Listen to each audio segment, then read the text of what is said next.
Tell me when. Yeah, no. I'm Travis Moore. I'm a local LA artist, and normally I work in large-scale sharpening work, what I call sharpism. But currently I'm involved in probably the best project I've ever had a chance to be a part of. I'm in the middle of creating the Lemmy statue for the Rainbow Bar and Grill, and honestly it's been a process.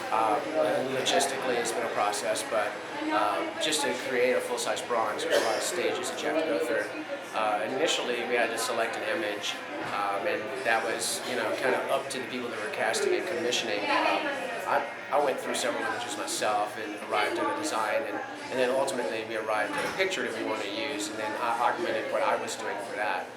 So from sketches we went to wire, and I created a wire model that's about 18 inches, and from that I added clay, foil first for body and then clay, just because you don't want to use so much clay because you don't want it to be heavy and be a problem, during the sculpt. And I'd never worked with this media before, so I wanted to try to give myself the best possibility of success. So after building the maquette, it goes to 18-inch maquette. You can do a 12-inch, you can do whatever variant sizes, and then they'll translate that to a full-size, life-size bronze. So we selected a medium-sized maquette, so there'll be some detail, many placeholders, so that the final sculpt, it'll be a lot easier for me to determine where those places are that are going to be a detail spot or a problem area. And then tons and tons of photographs. After me completing my part, the mini Lemmy, the small maquette, 18-inch, was then taken and frozen and then shipped overnight to Utah, to Provo, Utah, where big statues now at Glen are beginning to do the final sculpt. He's had the piece for about 3 weeks now, and he's getting awfully close to going to wax. That'll be the next stage. After building a full-size armature, 6 foot tall, and covering that in wax, foam core, and whatnot, they're going to carve it out and make it look exactly like the image, the details, and the maquette, kind of a combination. Then once that's done and all the details are finished, they'll take that piece, they'll create a wax mold for it. So they'll take the clay, full-size clay, they'll then cover it in a styro, polymer, kind of plastic, kind of thing.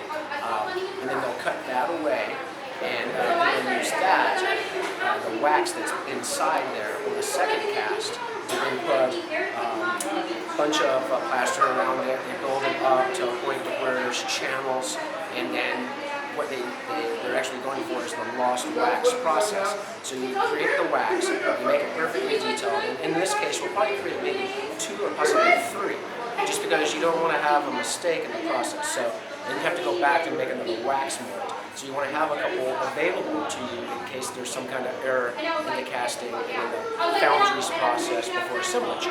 So we'll go ahead and make 3. So then we'll go through all the detail and double check everything, make sure all the hair is right, make sure everything is perfect, as perfect as we can possibly make it.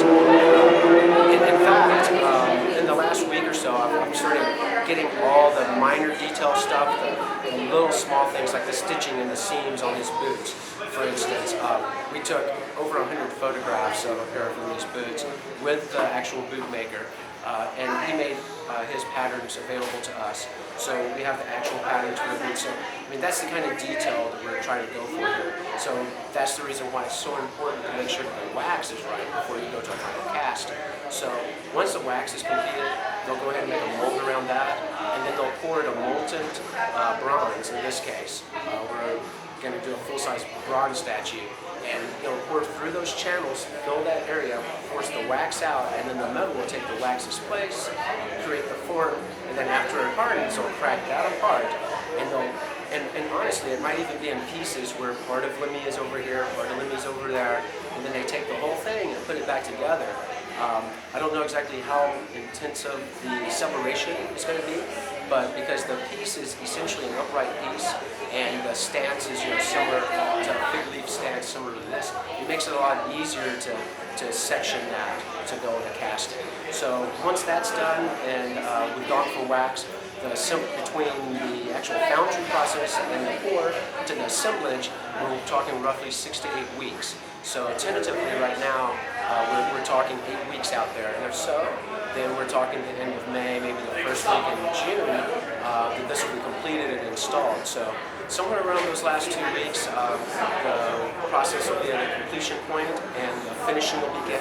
There'll be a high polish in some areas, different patinas to simulate the gradation in a monochromatic representation of Lemmy Kilmister. So once that's all done and they bring it out, then we'll bolt that Joker to the floor. It's going to go in a specially designed shrine at the Rainbow Barn Grill, close to the area where Lemmy used to hang out. It's his home away from home. So people will want to come there, take pictures, whatnot. So we're going to build it in such a way, along with that opening there. They're doing architectural drawings and renderings right now. I haven't got to see them yet. I'm anxious to see them. But they've already done measurements, and that build's going to start pretty quick, so it can be finished in time for Lemmy's arrival. Once he's put in there, they're also going to put some memorabilia, some photographs, and a large bronze plaque that's going to have a great quote by Lem and some thanks for his family and friends and whatnot. And then everybody else that made this whole thing possible, me included, everybody that gave $1 to Hayden's, to his fund to try to raise the money to do the statue. We're going to mention every one of those people, so people will have something else to see besides the statue. Maybe come and see your name. So that's the whole process. Awesome.